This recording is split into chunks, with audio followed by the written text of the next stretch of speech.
फूले film नहीं चलने देंगे, नहीं चलने देंगे, नहीं चलने देंगे, फिल्म नहीं चलने देंगे, नहीं चलने देंगे, नहीं चलने देंगे। जाति विशेष का अपमान नहीं सहेंगे, नहीं सहेंगे, नहीं सहेंगे, विशेष का अपमान नहीं सहेंगे, नहीं सहेंगे, नहीं सहेंगे। अरे भाई लोग, ये फूले फिल्म का विरोध क्यों कर रहे हो? इस फिल्म में एक जाति के बारे में गलत दिखाया गया है। अरे भाई लोग, इस फिल्म में ज्योतिबा फूले, सावित्रीबाई फूले के जीवन संघर्ष को दिखाया गया है और पहले हो रहे शोषण अत्याचार को दर्शाया गया है, जिस गुलामी को इस देश के मूल निवासियों ने झेला है।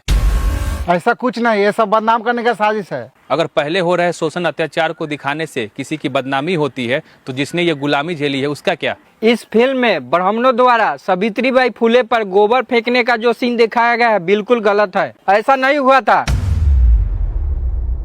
अगर ये गलत है तो ज्योतिबा फूले द्वारा लिखी पुस्तक गुलामगिरी उठाकर पढ़ लीजिए, मूल निवासी बाजार से मंगा लीजिएगा, सारा शंका दूर हो जाएगा। अबे इन सब से हमें कोई मतलब नहीं है, बस ये फिल्म नहीं चलने देंगे। क्यों भाई, अब इस देश में सिर्फ उन्हीं लोग की फिल्म चलेगी जो वर्ण व्यवस्था में सबसे ऊंच है? जरा सोचो, एक फिल्म जो शिक्षा, समानता और इंसाफ की बात करती है, अगर इससे तुम लोगों का सिस्टम हिल रहा है तो समझ लो तुम लोग का सारा सिस्टम झूठ पर टिका है। तुम लोग को फूले फिल्म से डर बस इसलिए लग रहा है कि लोग कहीं ये जान जाएंगे कि शिक्षा की असली देवी सरस्वती नहीं बल्कि माता सावित्रीबाई फूले हैं। लोग जान जाएंगे कि सबसे पहले महिलाओं के लिए सावित्रीबाई फूले और ज्योतिबा फूले ने मिलकर प्रथम स्कूल खोला था। लोग ये भी जान जाएंगे जब माता सावित्रीबाई फूले शिक्षा देने जाती थी तो मनुवादी मानसिकता से ग्रसित लोगों ने उनके ऊपर गोबर फेंका था। लोग ये भी जान जाएंगे कि बाल काटना नाई का धर्म नहीं धंधा है, चमड़े की सिलाई करना मोची का धर्म नहीं धंधा है और पूजा पाठ करना और करवाना ब्राह्मणों का धर्म नहीं बल्कि ये धंधा है। लोग ये भी जान जाएंगे कि जिन लोगों को हिंदू बनाकर राजनीतिक फायदे के लिए इस्तेमाल किया जाता है उनकी हालत पहले जानवरों से भी बदतर थी कि अंग्रेजों ने तो सिर्फ हम पे 100 साल तक राज किया, गुलाम बनाकर रखा, लेकिन इन मनुवादियों ने हम पे 3000 साल तक गुलाम बनाकर रखा, हम पे शोषण किया। इन लोगों ने जब महिलाओं को लक्ष्मी का दर्जा दिया गया, उन्हीं लोगों ने महिलाओं को अनपढ़ रखने के लिए आंदोलन चलाया कि महिला अनपढ़ रहे। फूले फिल्म सिर्फ ये फिल्म नहीं बल्कि एक क्रांति है जो पर्दे से उतरकर जमीन पर आने वाली है।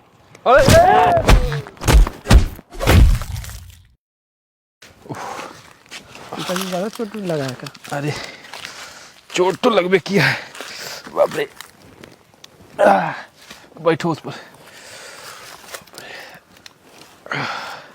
पिताजी, आपको ज्यादा चोट तो नहीं लगी? जिस समाज को धर्मशास्त्र का उच्चारण करने पर जीभ काटा गया हो, सुनने पर शीशा पिघला कर डाला गया हो, उस चोट के सामने ये चोट कुछ भी नहीं है। पिताजी, ज्योतिबा फूले कौन थे और उनसे ये लोग इतने नफरत क्यों करते हैं? ज्योतिबा फूले भारत के महान समाज सुधारक, विचारक, लेखक और महान क्रांतिकारी महामानव थे। उन्होंने समाज में फैले अंधविश्वास, पाखंड, जातिवाद, भेदभाव, छुआछूत, महिलाओं पर हो रहे शोषण और शिक्षा को लेकर आवाज उठाए थे। यही कारण है कि ये लोग उनसे नफरत करते हैं। पिताजी, ये तो महान काम है, फिर भी उनसे नफरत क्यों?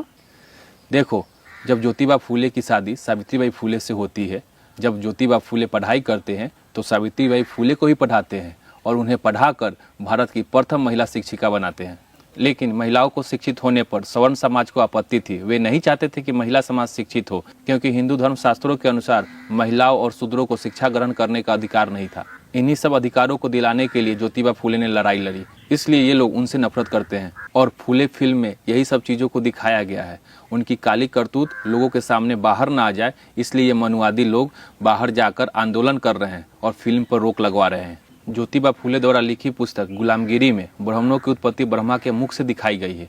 अगर आज के इस वैज्ञानिक युग में लोगों को पता चलेगा तो लोग उन पर हंसेंगे और पूछेंगे कि क्या ब्रह्मा के मुख में गर्भाशय था। इन्हीं सब चीज़ों को छुपाने के लिए ये नौटंकी चल रही है और ये मनुवादी लोग फूले फिल्म को बैंड करवाने पर लगे हुए हैं।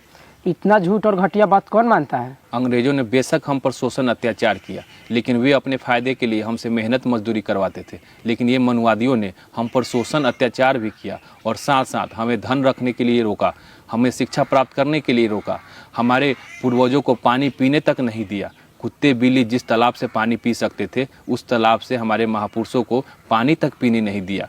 धर्मशास्त्र का उच्चारण करने पर रोक लगाया गया, गले में हांडी और कमर में झाड़ू बांधकर हमारे छाया से भी परहेज किया गया। इनके शोषण अत्याचार को बताना शुरू करूं तो सुबह से शाम हो जाएगा। पिताजी, इतने शोषण अत्याचार के बाद भी लोग पूजा पाठ, शादी विवाह, श्राद्ध में उन मनुवादियों को क्यों बुलाते हैं? इन मनुवादियों ने अपने फायदे के लिए समाज में काल्पनिक देवी देवताओं की रचना की और भ्रम फैलाया कि इन देवी देवताओं के सामने मन्नत मांगने से मनोकामनाएं पूरी होती है, और लोगों ने इसे सच मान लिया। पिताजी चलिए, अब घर बहुत लेट हो गया। चलो।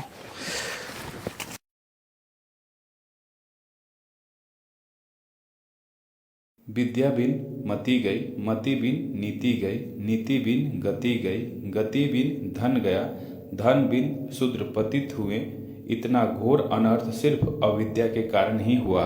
ब्राह्मणवादी अपनी घृणित सोच के कारण मैला खाने वाली गाय का पेशाब पीकर पवित्र होते हैं, लेकिन एक शूद्र के हाथ से साफ सुथरा पानी नहीं पीते। धर्म वह है जो समाज के हित में, समाज के कल्याण के लिए है। जो धर्म समाज के हित में नहीं, वो धर्म नहीं है। मानवता सर्वश्रेष्ठ है। जात पात, वर्ण भेद और ऊंच नीच की दीवारें सब ब्राह्मणों की देन है, जो उन्हें अपने लाभ के लिए खड़ी की है। किसी भी व्यक्ति को सामाजिक समानता, राजनीतिक भागीदारी, धार्मिक आर्थिक स्वतंत्रता और पढ़ने लिखने से वंचित करना और उनका शारीरिक एवं मानसिक रूप से